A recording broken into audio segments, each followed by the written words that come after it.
హైదరాబాద్ మహానగరం నుంచి స్థానిక సంస్థల యొక్క ఎన్నికల యొక్క ప్రతినిధిని ఎన్నుకోబోతా ఉన్నారు.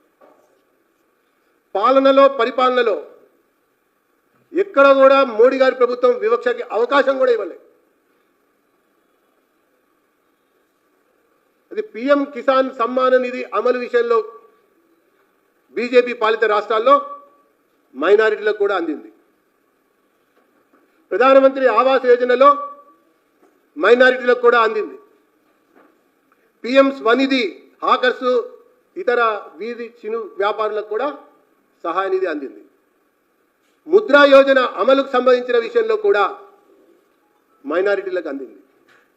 మన్రేగా సంబంధించినటువంటి అమలు విషయంలో కూడా పేదరికంలో దారిద్ర్య రేఖకు దిగువ ఉన్నటువంటి మైనారిటీలకి అవకాశం లభించింది కూడా.